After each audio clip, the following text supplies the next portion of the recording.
go. Sit here for a sec, see if anybody comes through. I'm just, actually what I'm doing, I might as well talk about it. I got this Perception, what is this thing called? Outlaw 11.5. And I'm doing an Amazon product review for it. And trying to catch a fish, trying to paddle and stay live is a little difficult. But I noticed I had signal, so I figured I've been promising to show you guys Rodman. Here it is.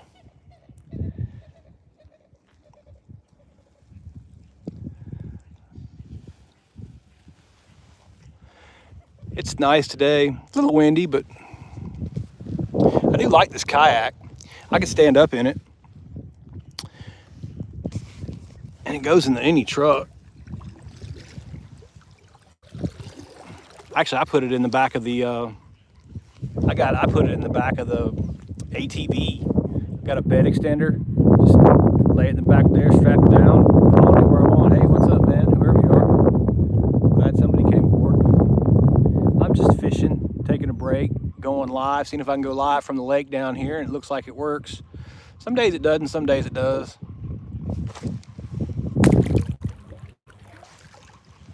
Frogs are firing up behind me. What you guys fishing with out here? I've been pitching this jig that my man sent me, but I haven't had any luck. I got a post about it back there. Hey, what's up, man? Welcome aboard. I'm about to paddle into the wind again. Oops. And work a jerkbait down the edge of these pads. Sometimes I catch them like that. But I just fished this whole little pocket, man. And I tell you what, right back there, I don't know, I've got it in the screen. I can't see. Right back behind me, there's a fishing guide back there every morning fishing with shiners. And then a different guide too. There's hardly a day that goes by that there's not a fishing guide right there with a client who's paying like $600 a day to go fishing out here. And every time I come back in this pocket, I never catch a bass. So why are they always there? They catching them out? I don't know. I can't see the chat. How do you turn that on? Highlight saved. I don't even know what that means. Welcome to live chat. Okay. And if you guys are talking, I don't know it. I don't know how any of this stuff works really.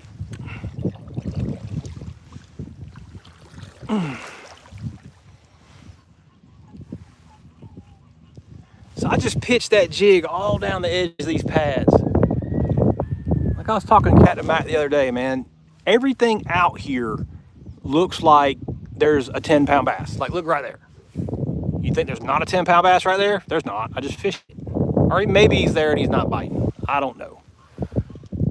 But this is the toughest lake for catching fish on artificial lures that I've ever been on, ever in my entire life. Rodman Reservoir.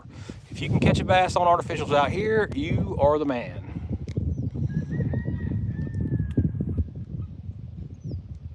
Yeah, right, man. I don't know. Jerkbaits, speed worms, rattle traps. That is the only advice that I can give you. Or plastic worms, just like Texas rig, you know, on the bottom.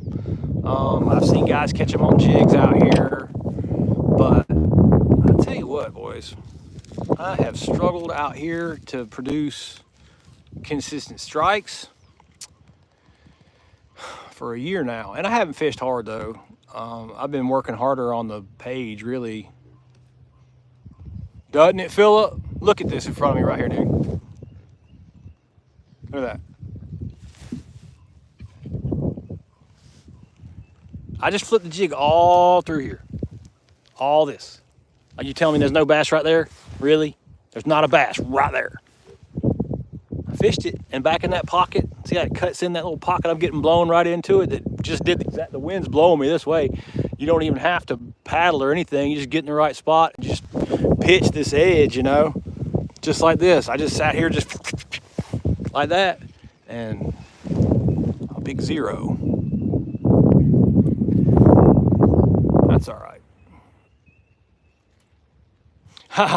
Puffer, man, I was just talking to my man Grady back there, man. He's catching the buttercats off his dock. He's like you, man. He likes the catfish. He says they're packed full of roe right now. We were just talking about catfishing out here. And actually, all right, let me switch this around again. Can you zoom it? Yeah, all right. You see that dead tree out there? That's, I don't know. There's a hump between that tree and that tree. There's a hump. I'm gonna paddle it and drag that jig down that hump. But just out from there, just like right over there, is the deepest part of Rodman Reservoir. It gets down to like 35 feet deep in that hole. And that is the deepest hole out here. Most of this place is 5 feet deep. I can probably touch with the paddle right here, watch. Nope, it's pretty deep right here. But that big old hole out there, man, those boys, and the boys that have a cabin back in the woods right back there, they come out here at night about this time of year. I'm gonna try to go with them and get some footage of this. They got one of those fancy rigs that you can bow fish off of. I've bow fished off mine before, but they got all the lights set up and everything. It's way better. I got to get lights set up for mine. And last year they came out here, they shot like 100 and something tilapia, and then one of them got like a 60-pound catfish back down there. So that's pretty interesting. I've never seen anybody shoot a catfish with a bow before.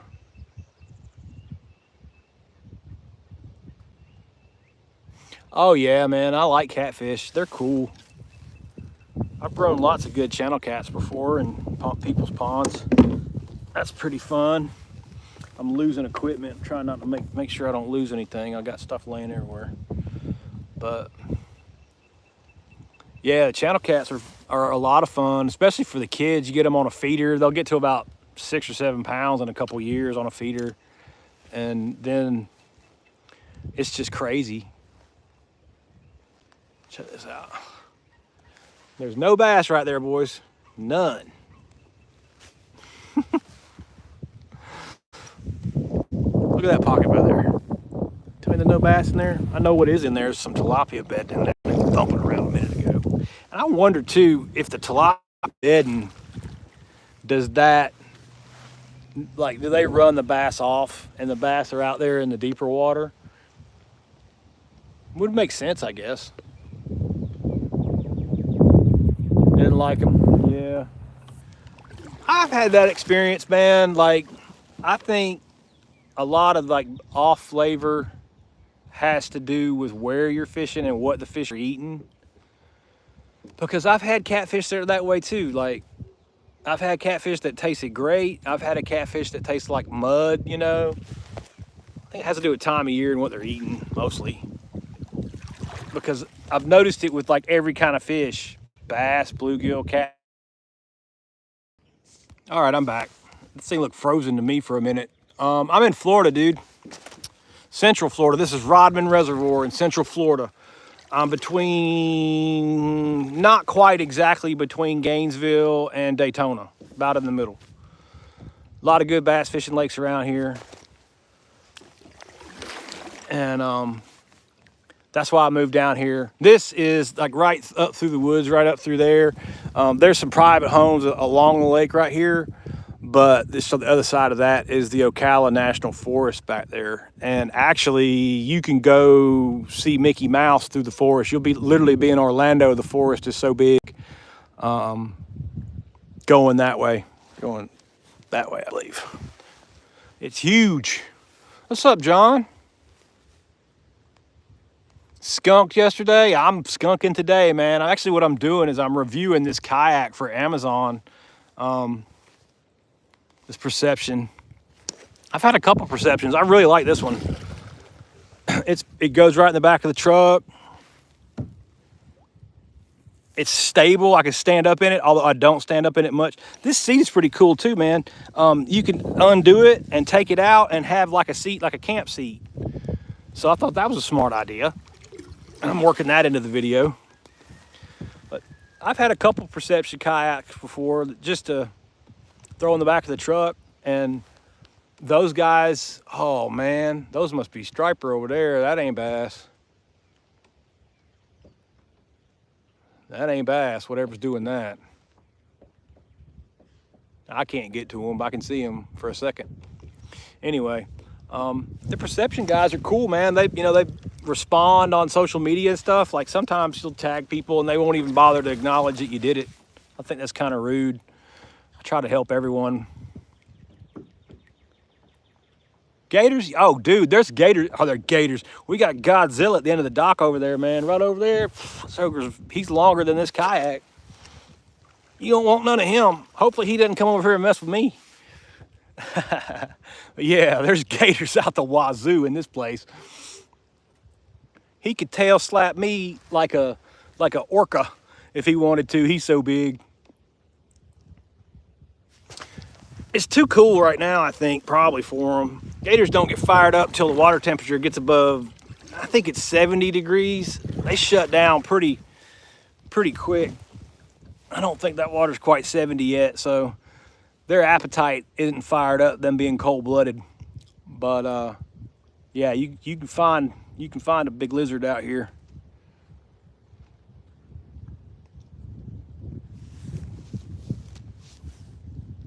Make sure I didn't miss anybody's questions. I'm just battling. I'm pissing up rope battling this wind now.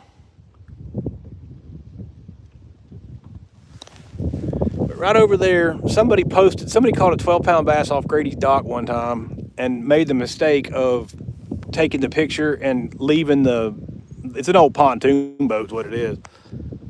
It's legally, hear those tilapia back there jacking around, or bass. That might have been a bass. I think it's tilapia though, because I blew up in there and there's like a whole bunch of fish all around, like too many fish for it to be bass. Really, I don't think it's bass. We're past the spawn here. I think that's tilapia bedding in there. But yeah, somebody made the mistake. They caught a fish, a big 12-pounder or something, and left the dock in the picture on the internet. So, like I said, every morning there's somebody over there paying $500-600 to fish with shiners over there.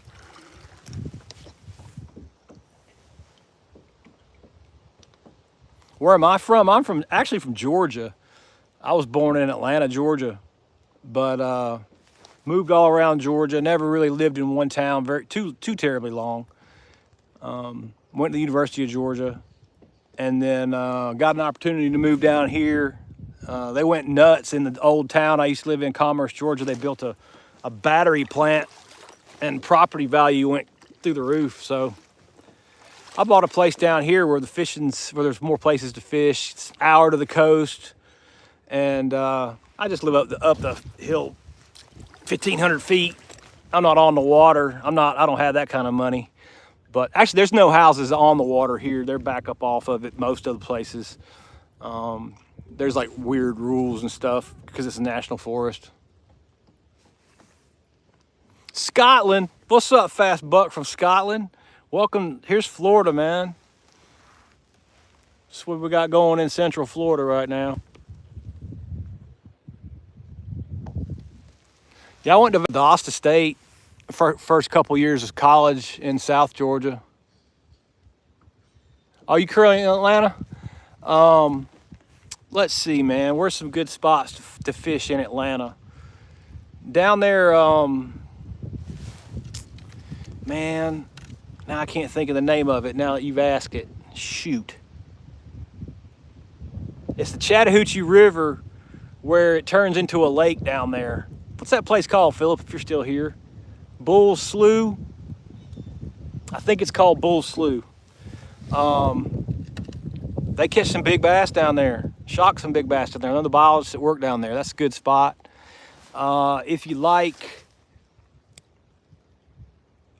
I used to catch some nice bass out at Area 51 or Reservoir 51, which is way up 85. That's where I used to live. Go to Commerce, Georgia, and then go to past the old drag strip. Used to be the Atlanta Dragway. There's a 250-acre lake back there that produces some real nice bass. I caught a 9.5 pounder out there a few years ago. That's the problem with Georgia, man. The lakes are, there's a lot of lakes you can catch some dinks. Oh, Collins Hill Park, that's a good place to catch some decent bass. That's in Gwinnett. I'm trying to think where else.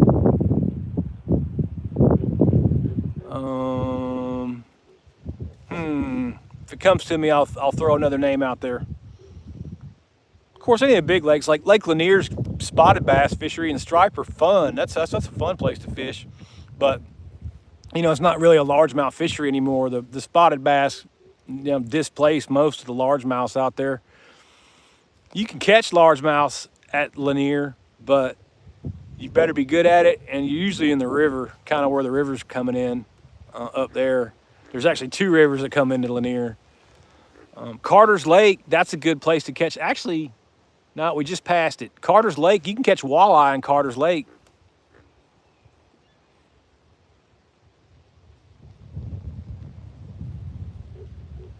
You looking for a good trout setup? I usually fly fish for trout, but any of your medium action spinning rods will be fine. I used to trout fish with spinning tackle. Just scale your line down, go down to about maybe 6 pound, you know, fluoro or mono. It doesn't really matter. Actually, a good trout lure is this one right here.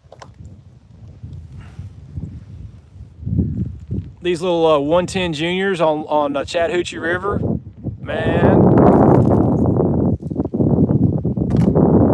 You know, evil lurks. I got a buddy, Phil Hutchinson. He fishes the river. He guides over there. He's Phil Hutch on here, man. You should get with him. He'll take you out and on the river.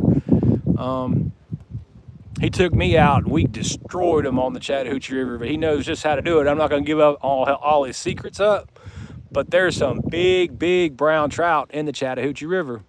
And interesting side note on that, they quit stocking the brown trout in the Chattahoochee. They evolved. They used to stock them, but the biologists started noticing that there was reproduction, natural reproduction, which it's a power generation place. So it goes up 8 feet every day and blows the water out. You wouldn't think that the trout could survive, but somehow their eggs got harder and are able to survive the flows, and they know where to lay them. And there's natural trout reproduction for browns, and there's some pretty decent browns in the Chattahoochee. It's a good place to fish. Are you in Oregon? Man, I was just out in Idaho, fishing over there. My buddy's at East Oregon University. He's a professor over there, and I fished in Oregon a little bit. It's beautiful out there, man. Some great trout fishing.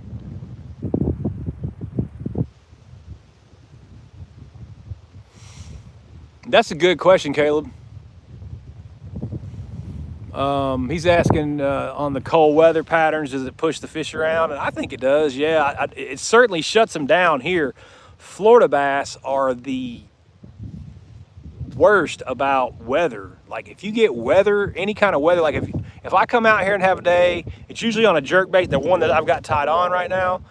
I'll smack them on a jerkbait sometimes, and the weather will change just a little bit. You go out the very next day, nothing. So the Florida bass, and I've noticed that too when I stock Florida bass, and I tell guys that they're harder to catch. They're kind of finickier type of fish, and the weather will throw them, whack them out.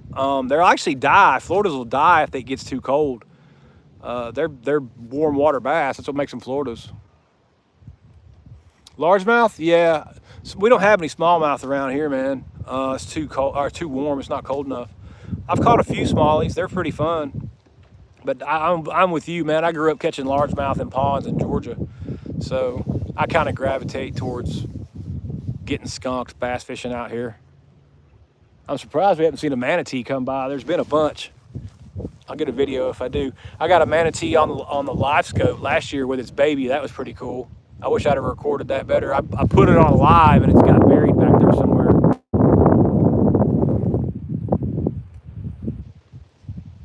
But man, I'd say the weather will throw these guys way out of whack real fast, especially in Florida. So seems reasonable. It'd work for all the other bass too.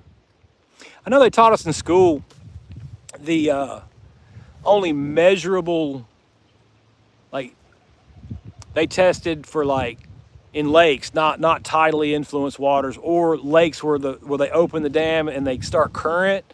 That'll fire the bite up too. But the only thing that they could measure scientifically in lakes that they measured more biting were barometric pressure changes, generally a falling barometer. But there was a statistical proof that a rising barometer sometimes, but a barometer change, statistically they could prove that you would catch more fish. Although with the way the barometer changes out here, I would disagree. So take that for what it's worth. Tips for catching catfish. All right. Well, catfish are a little bit different than bass. Now they can be predatory when they're big. So, occasionally you'll catch a big catfish on a bass lure. But catfish, not having the scales, they're covered in taste buds. So anything in the water, that's why the stink baits, the livers, any of the baits used for catfish have an odor to them or a flavor to them, because catfish will follow that flavor. They literally taste their way around. Their barbels have a higher concentration, but literally their whole body is covered in taste buds. So anything like that. If I was to say, probably the most catfish I've ever caught were on livers. Beef liver is better than chicken liver because it stays on a hook a little bit better. Chicken livers will work. Any of the catfish baits or whatever does pretty good. But when I go for catfish, I usually use liver, and that works pretty good. Cut bait works on the bigger catfish too. Just cut a bluegill, slap them down on the bottom. They'll come get them here for sure. Man, the wind is picking up. The wind's not blowing in the mic too bad, is it, boys?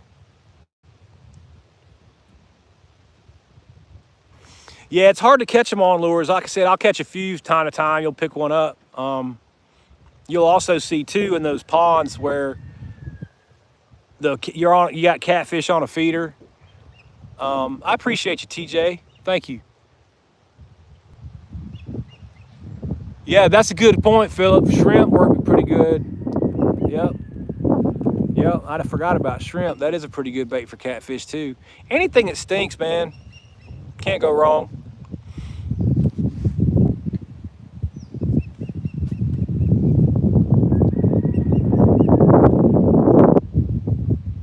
I'm gonna take it that you're not in a swamp. Well, I don't know, man. Depends on what you call swamp, I reckon. What you think that is.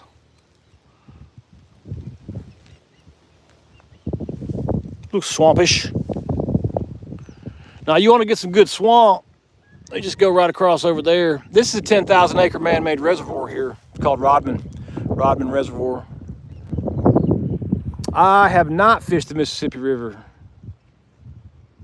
Almost had a chance to electrofish the Mississippi River, but I did not get that job.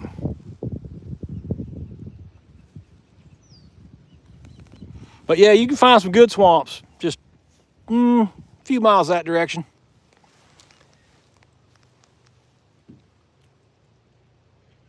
No, man, it's not the Everglades. It's Central Florida. I'm far away from the Everglades. This is a lake. It's a man-made lake, but there are a lot of natural lakes. There's actually 600 lakes here in the National Forest. And I've been kind of saving that content, and as I'm currently like partially monetized on YouTube just from talking about ponds and stuff like that. So I'll diversify I'll start fishing more and diversify the content. And one of the ideas I have is showing everybody where they're at, all the lakes in the Ocala National Forest, because this is all public. This is all public land here. Anybody can come fish here. It actually, if you go east that way about maybe 10 miles, you hit the St. Johns River, and That's a real cool river to go to visit. It actually flows north in Florida, goes to Jacksonville, and it's real slow moving water, about like a lake. But there's some really good bass fishing over there.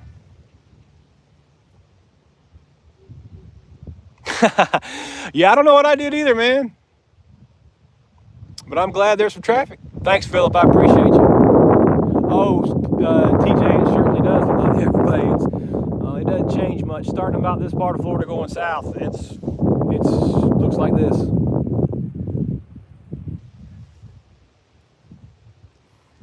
Oh, it's a short steel.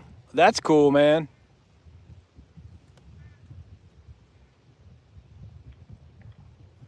Oh, that's cool, man.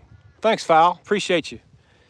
Yeah, I've been growing bass live in a pond and tracking the growth for about 2 years now. And we're going in on Wednesday, actually do electrofishing survey and find out, how the fish are growing and what the lake looks like. So stay tuned for that.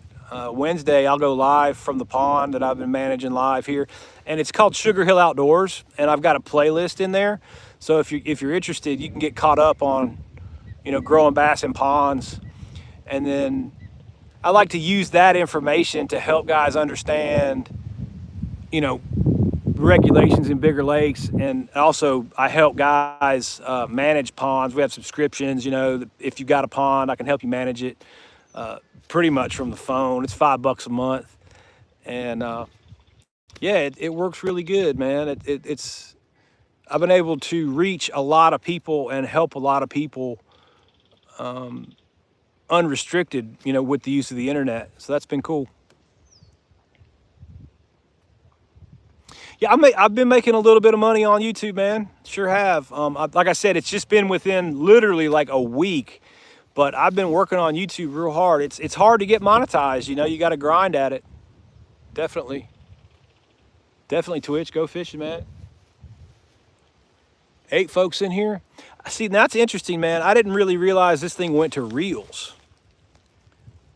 I don't know if I did something or if they changed something.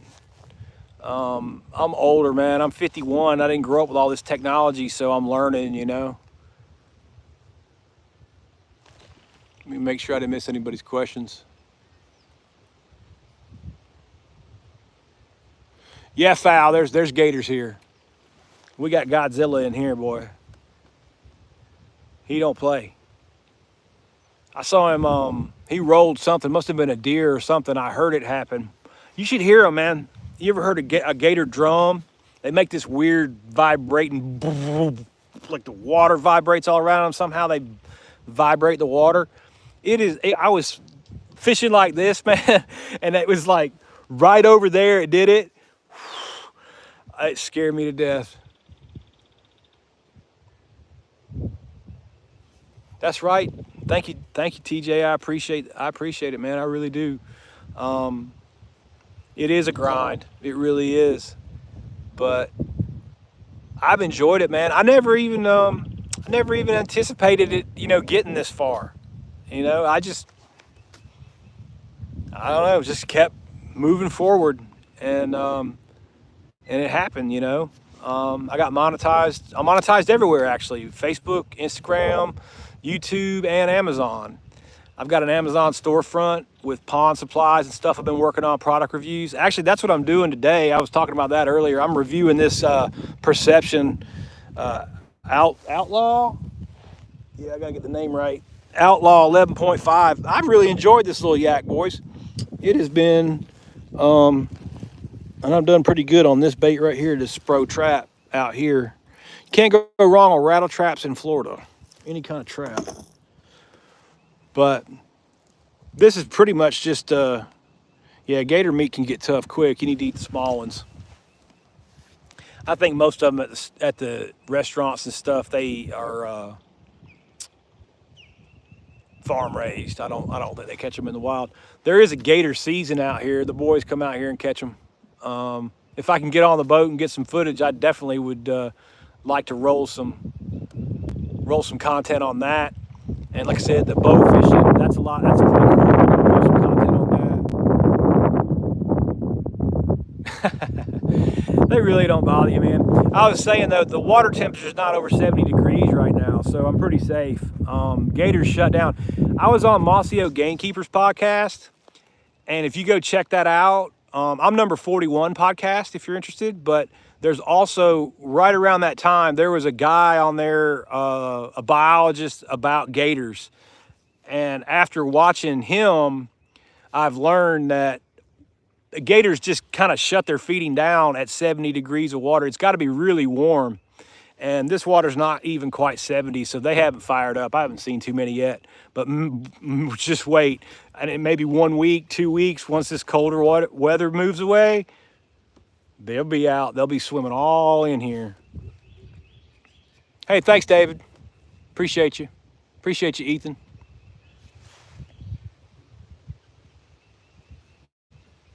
Yeah, gator meat can be, I agree.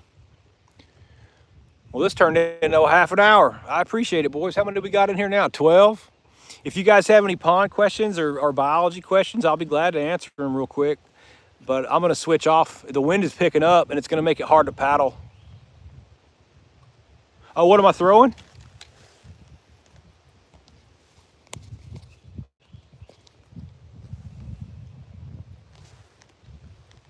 Mega Bass 110.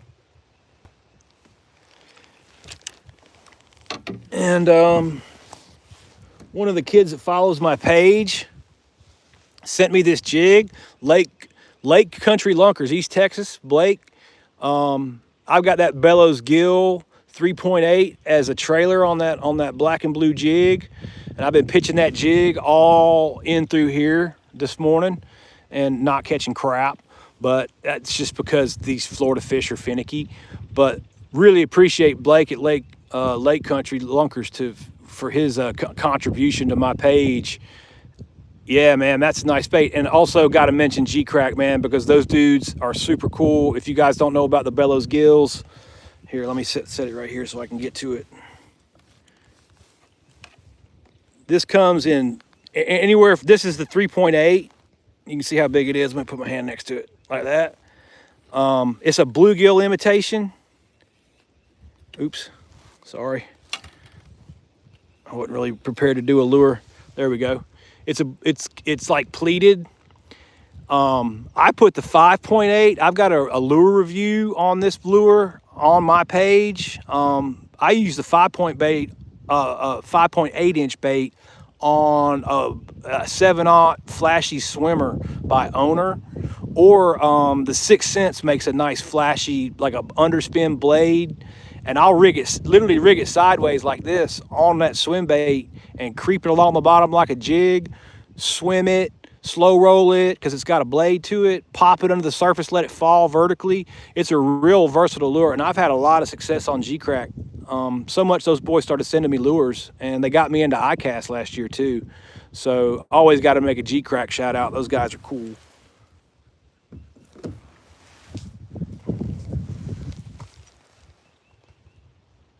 Oh, dude, if you're down here, Twitch, get the black. They're hard to find, but the jet black Super Fluke is money in this dark water. See this dark tannic water?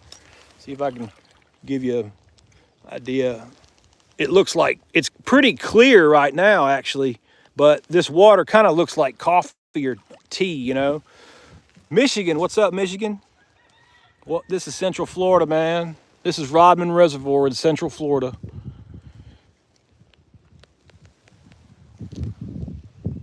Oh, that's a good question, man. Age of a bass. Get some. I like that. That's a good name. All right, so there's two ways. The first way to not kill the fish is you can pull their, what's up, Frank? You can pull a fish scale, right? And it's a little bit of a process, but you take a few scales from the fish and you put dye on them, and you put them under not a dissection microscope, just like a 10 power. You don't have to look real close, but you will need a microscope, a dissection mic.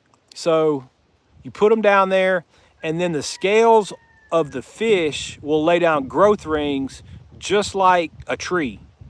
So you can the growth scales go down evenly as the scale grows, but the scale slows to stops its growth basically in the wintertime, right? So just like a tree, the growth rings get really close together and form a band on the scale. So you can count the number of winters that the bass has been alive, or any fish with a scale that's been alive. They all do it. But if there's another way to do it, you got to cut their ear bone out. It's called an ogolith, is their ear bone. And it's done the same way. You cross-section the ogolith and you count the rings. Excuse me. It's a much more accurate way to do it. You might miss a year or two on the scales. It's not quite as accurate, but at least the scales where you don't have to kill the fish, you know. But that's the two ways you can age fish. Callie! What's up, Joseph, man? You moving to Florida or Georgia? That's cool.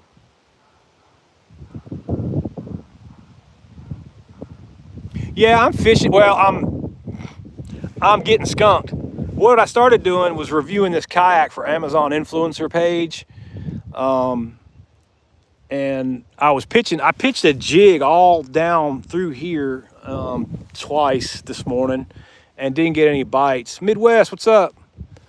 And I'm about to go out into the wind, and the ramp is back that way and the wind is blowing that way. So I'm going to paddle through there and then let that wind take me on that outside edge, and I'm going to use this 110.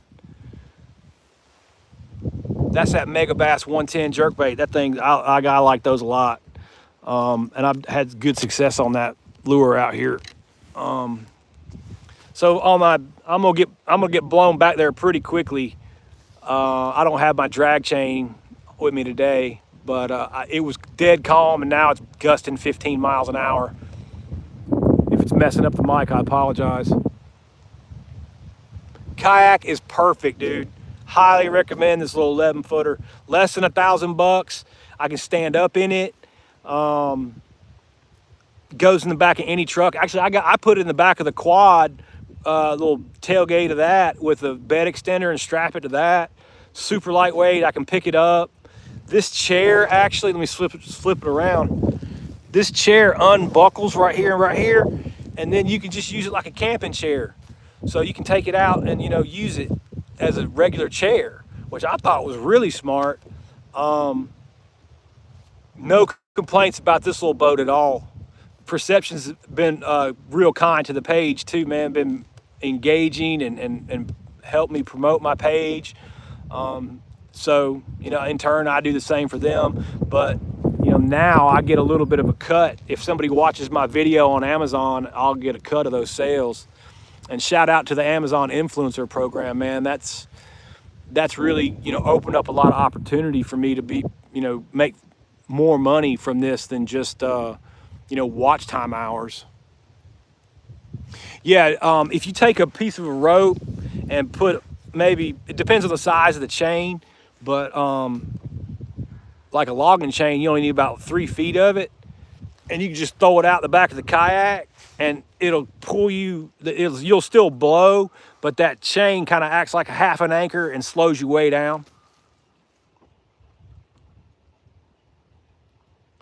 Oh, well, Josh, you just got to look to the other side of the pads out there. It's ripping pretty good out there. I'm in a pocket back here. I'll show you. That little point right there makes a nice pocket that it's easy to paddle in here. But once I get on the other side of those pads, it's probably 12 miles an hour, maybe a little better than that. It's not quite white capping. Once it's white capping, you don't really want to be in here on the yak.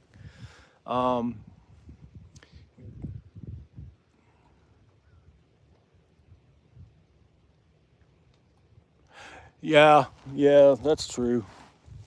Probably do backlash a little sometimes. This casting into the wind. Let me make sure I didn't miss anybody's questions. And if you guys got one, fire it in there and I'll be glad to answer it. And then I'm going to get off and go get some lunch because I'm getting hungry. Oh, baitcaster tips, TJ. Yeah, man. Let's see what I'm working with. This Shimano. Let's flip it around. You don't want to look at me. This Shimano Curado 200. Been a super nice reel. Got no complaints about it. And I also, over here, let's see what I'm working with on this, a Daiwa. And one thing to, if you don't know about this, you see this gear ratio? That's 5.5. And then this gear ratio, oops, where is it at? That's about the same. It's 6.2. But you have to pay attention to your gear ratios. I'll use them for different reasons. When you're pitching, sometimes it's better to have a higher gear than that one because you want to recover the line faster and pitch it again, pitch it again, pitch it again. I switch my reels around. Actually, that 5.5 reel is a real good reel for crankbait fishing. It'll get the lure down a little quicker. It has a lot of torque, has a lot of power at the 5.5 gears, but it won't retrieve as fast. You won't be taking line back as fast, so it makes your retrieve last longer and changes the rate of retrieve. And when you get into fishing more, you'll understand, like if you want to move something fast, higher gears. You want to move something slower, lower gears. And they become like I use them like a per lure basis. I'll change my reel and rod. You got to match everything. Another rod, this rod right here, for all my treble bait rods, treble hooks, you know, like these kind of hooks. If you don't know what treble hooks are, 3 hooks. St. Croix, this is an expensive one. This one was $300 one, I believe. But these fiberglass rods that St. Croix make are absolute money. If anything hits that lure, it's like a magnet. This rod, it works like a fly rod. It's got the right kind of a bend to it, and they can't shake those treble hooks. You don't want to use treble hooks on like a worming rod like that one, a stiff rod. They'll be able to shake it. But St. Croix is doing a great job. And if you don't want to spend $300 on a rod, I totally understand. Get the Mojo Bass Glass. That for like $125 was the best crankbait rod I ever had for the money. Croix really does a good job with their cranking sticks. I love them. I'll be doing a review on that too. Garcia, hell yeah, man. I used to rock a 5500 Garcia all the time. Garcia makes real good reels. Still got a couple 5500s actually. Never had a problem with them. Midwest is at work. 70, heck, it's warmer there than it is here, man. Nah, it's gonna be 80 here today. It was 52 this morning. It was chilly. Had to get a sweatshirt. Uh-oh. Boys, I'm gonna have to get off or the phone's gonna let me off. SLX, pretty good reel, yeah. Had a few of them. Didn't have any troubles with them either.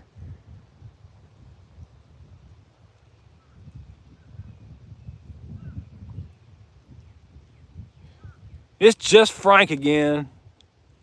Shout out to my man, Frank at Grimy Fishing. Big supporter, good dude. Gonna have you on live, man. We got some things to talk about. You know who else is coming on live? Drew Gregory, the guy who won the Kayak Bassmaster this year. I made some contacts with him, and he's agreed to come on and talk to us live. Thanks, TJ. I appreciate you, bro. It looks like the red bar on the battery is about to die. Yep, Wes from Wham Baits is definitely coming on too, man. I got to go. I'm leaving tomorrow to go back to Georgia. We got that electrofishing survey at the pond on Wednesday, and I'm going to go live then, especially if it's going to hit reels. That'll get good views. Appreciate you signing up for the membership too, Frank. Really do, man. I appreciate that a lot. Even though you don't have a pond and we don't consult about that stuff. That was cool. And thank you very much. Yeah, dude. I've known Bob since the early '90s. If you Google my name in Pond Boss, I've got some articles in Pond Boss. Bob's a good biologist, solid man. Can't go wrong with any of his advice. And I was real fortunate to get to work with him as a young man. That's how him, Derry Stockbridge, Brian Simmons at Owen and Williams Fish Hatchery in Hawkinsville, Georgia. He's the best biologist that I know personally in North America. If I had a lake and I wanted a biologist to manage it, I'd hire Brian Simmons at Owen and Williams. The amount of knowledge. He started working at the fish hatchery at 15, then went and got a fisheries degree, then went back to the fish hatchery, then does my job and works and runs the fish hatchery. So Brian forgot more about fish than any of us will ever know. And I would say of any one biologist that I know of that has helped me the most, it's been Brian Simmons. And his boss before he passed, Paul Williams, who owned Owen and Williams, instrumental in giving me knowledge and the knowledge that I'm passing on to y'all.